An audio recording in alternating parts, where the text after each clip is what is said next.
discoveries and explorations. The three primary reasons for early civilizations to interact with the ocean were food gathering, to discover new lands, and for trade. That's true. The first recorded sea voyage of any kind was done by the Phoenicians and took place approximately 3200 BC. The Phoenicians contributed to ocean exploration by establishing the first trade routes through the Mediterranean. The significance of Polynesian seafaring is that it is the earliest known regular open seafaring beyond sight of land. Historians think that, among other things, ancient explorers used their sense of smell to navigate. This is true. The Greek Pythias is credited with using the North Star to determine how far north or south you are. Eratosthenes' two major contributions were the first latitude/longitude system and calculating the Earth's circumference. Strabo's map was significant because it was one of the earliest published maps of the world. False. Herodotus' map was the earliest maps published. The longitude and latitude mapping system is to identify specific locations on Earth's surface. The parallel is another name for the latitude line. The zero parallel is called the equator. The meridian is another name for a longitude line. The zero meridian runs through Greenwich, England.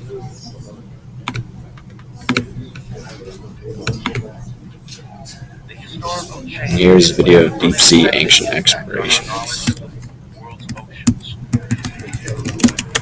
The end of Cold War hostilities would open the door to a cornucopia of amazing new devices that had been developed for top-secret searching and researching of 71% of our planet that is shrouded in mystery and water. The Cold War has produced this explosion of technology which is now opening the oceans. There's this basic, wonderful peace dividend that happens where all this expertise and knowledge and equipment comes spilling into the civil sector. Both Soviet and American governments began allowing scientific and industrial researchers to use the technological arsenal that had been developed for secret military probing of the oceans. This would lead to the latest and most far-reaching development in mankind's quest to expose the sea's unexplored depths of crushing pressure and eternal darkness.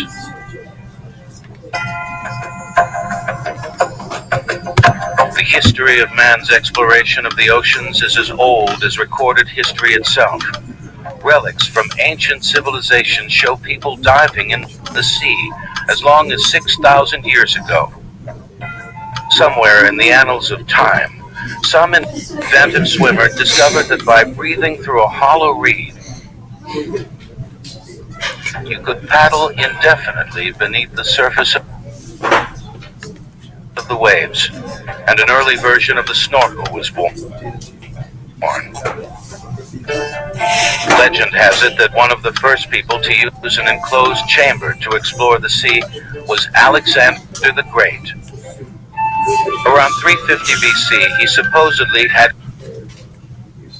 his artisans construct a glass barrel large enough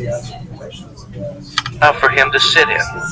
He then had it sealed and was lowered into the water for mankind's first look at the ocean depths. It was also around the same time that Alexander's friend and teacher, Aristotle, documented the first known use of a self-contained underwater breathing apparatus, or scuba for short. Just pause it. He's pausing.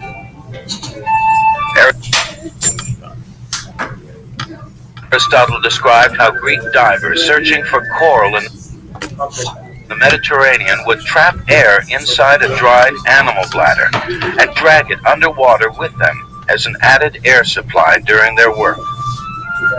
Although mariners plied the seas throughout the centuries, the ocean remained a place of mystery and foreboding. Sailors told tales of demonic monsters who inhabited the deep. And many ships were thought to have fallen off the edge of the world. But the Renaissance brought a new age of enlightenment and discovery.